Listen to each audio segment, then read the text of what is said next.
Hello, I'm Matteo, the Chief Mobile Opinionist here at Tech Travel Geeks, and today we're going to do a side-by-side comparison of the Samsung Galaxy A53 5G and the Samsung Galaxy A52 5G. These are two admittedly mid-range smartphones that deliver a great overall smartphone experience. And the A53 5G is the 2022 model, whereas the A52 5G is the 2021 model. There are a few differences, but it is very, very close. And I hope to give you an idea of not just the spec sheet, but my personal experience using these devices and which one offers a little bit more than the other, in which areas, and what, for you as a buyer, this potentially could mean. Anyway, both devices originally launched at around about the £400 price point, and both of them offer really good deals in terms of the overall spec sheet and what you get for your money. Now, as you can see at the front, the key thing that both devices has is a nice big bright screen. And to be a bit more accurate, these are both Samsung Super AMOLED displays. They're 120 Hz displays, which means they refresh really fast.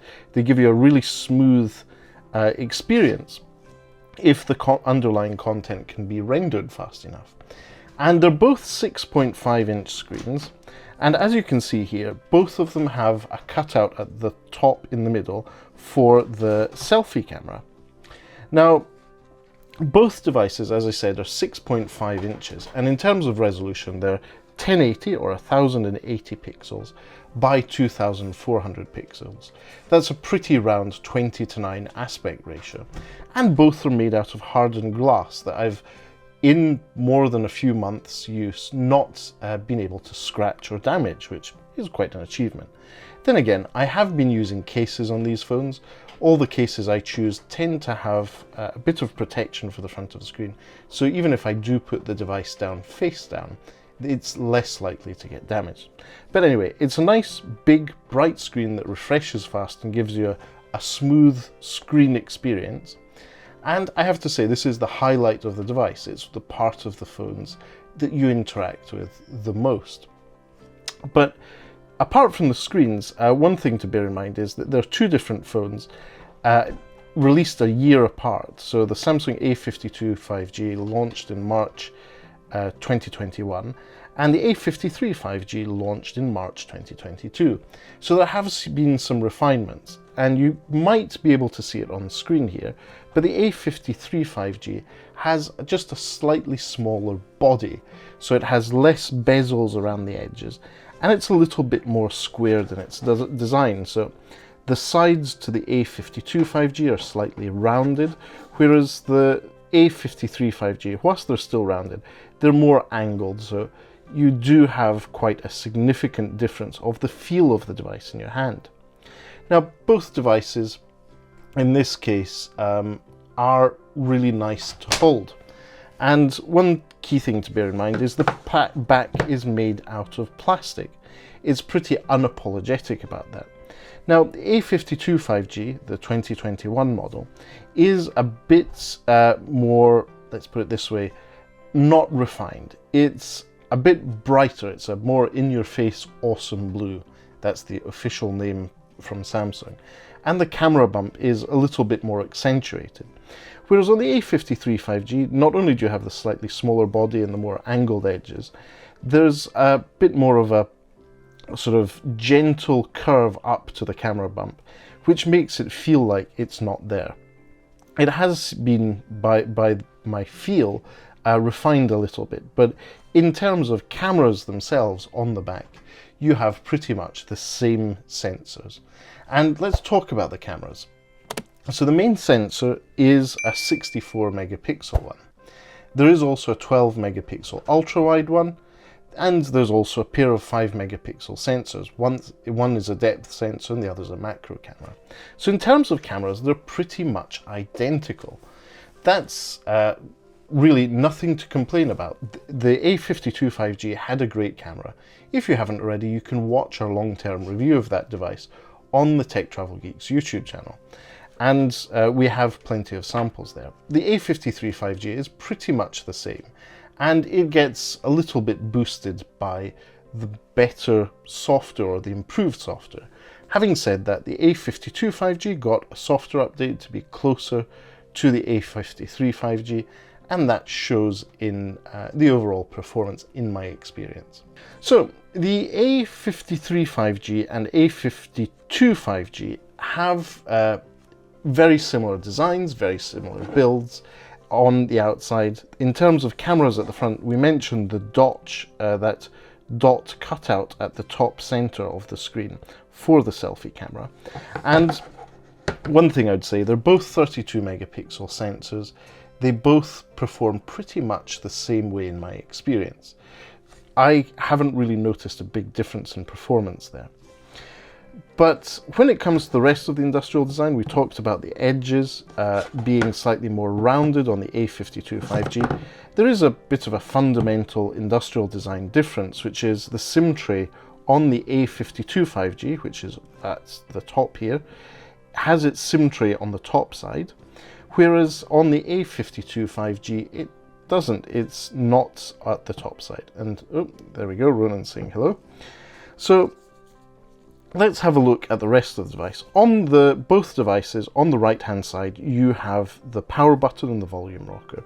There's no texturing on these buttons, they're unapologetically plastic, but they're there. And then if we look at the bottom, you have, in this case, the SIM tray at the bottom of the A53 5G, whereas the A52 5G has a feature which I'm quite sad isn't in the A53 5G. That's a headphone jack. Yes, the Samsung Galaxy A52 5G had a headphone jack. And you can see that to make the most of the extra space they got, to make the bezels slightly smaller, they took that feature away and they moved the SIM tray to the bottom on the A53 5G. So it is a significant difference. But both of them do have USB Type-C, both for data and charging. So one of the things that means is that they can both have fast charging, and obviously Samsung's branding for this is, in this case, super fast charging. In actual fact, it is 25 watt charging. So I personally disagree with that branding, especially when other brands in this price range are charging at 60 and sometimes 100 watts. I think using the fast charging or super fast charging at 25 watts is frankly a bit misleading. But apart from that, you can see that there has been on the inside some changes to the way they lay out the build of the device. So whilst on the front and the back it looks very similar, that's a key thing to bear in mind. Now, I mentioned fast charging. Another thing that they've managed to do in the two devices, so the A52 5G and the A53 5G, with the A53 5G, despite making the device smaller, they've also managed to increase the battery capacity. So the Samsung Galaxy A53 5G has a 5000 mAh battery. And in my experience, it's a really good battery. It does improve on the A52 5G, which is a 4500 mAh battery. So there's been a significant bump in battery capacity, and I, in day-to-day use, have noticed a difference in that battery endurance. So well done to Samsung there. My sadness for loss of the headphone jack is actually alleviated a bit there. Now, obviously, battery life is one thing and is very subjective to how you use your smartphone, the environments you use it in, and the apps and services you use. But as you can see, both devices have in-screen fingerprint scanners. And I don't know if it's because of software or something else, but I do notice the Samsung A53 5G fingerprint scanner is better in my experience. But that's, again, very subjective to you, your hands, and the environment you're using it in. The big difference in terms of spec sheet between the two devices is in terms of the platform, the chipsets, the computer chips on the inside that run the smartphone. And this, very specifically, is also a branding thing. So the Samsung Galaxy A52 5G came with a 5G chipset. It was a Qualcomm Snapdragon 750 5G chipset. This was a really good chipset. I have no complaints about it. It was really pleasant to use, and we even did some gameplay of games like PUBG Mobile and Call of Duty Mobile on this phone, and I've had no issues whatsoever. Whereas the A53 5G, the newer model, comes with Samsung's own Exynos chipset, specifically the Samsung Exynos 1280, which is a 5nm chipset. This may be where I saw part of the improvement in battery life, because it is a more smaller nodes, more efficient chipset, paired with the newer One UI 4.1 from Samsung. So that difference is there. What I would say in day-to-day use of the smartphone, the A52 5G sometimes feels a little bit faster. It's especially when you've maybe had it off for a while, it's been sitting on your desk, you pick it up. The A52 5G responds faster. It's much more fast, responsive experience. Whereas the A53 5G has a few stutters as it gets up to speed and gets going. It's not as smooth. And I would say both devices have, in this case, 6 GB of RAM. This is the entry-level model in the UK.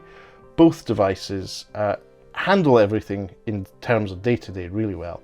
But if you put them side by side, the A52 5G on the same software version of One UI, that's One UI 4.1, is actually slightly faster in my experience.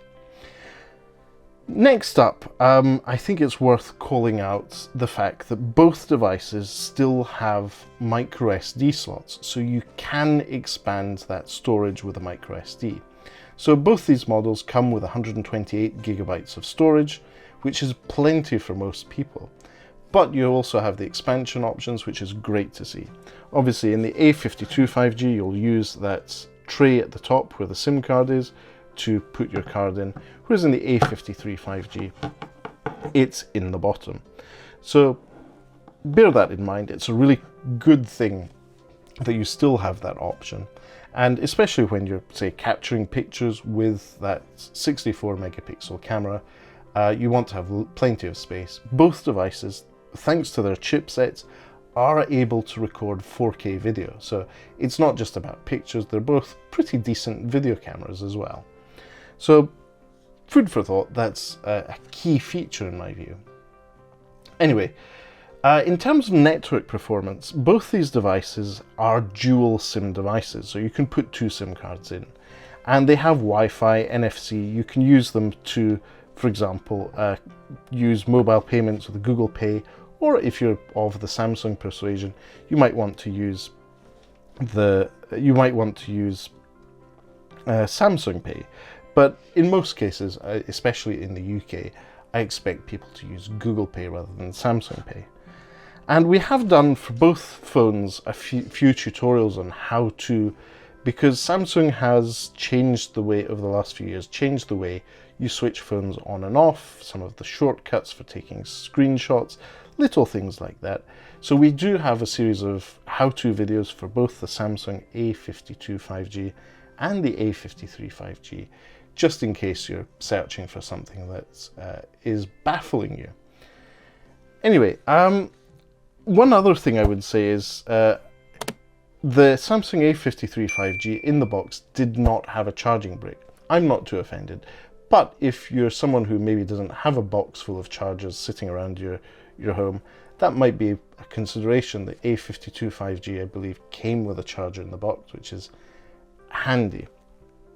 And in terms of pricing, at the moment in the UK, both these devices are not their original recommended retail price. You can get them on a deal, you can get them subsidized by the networks.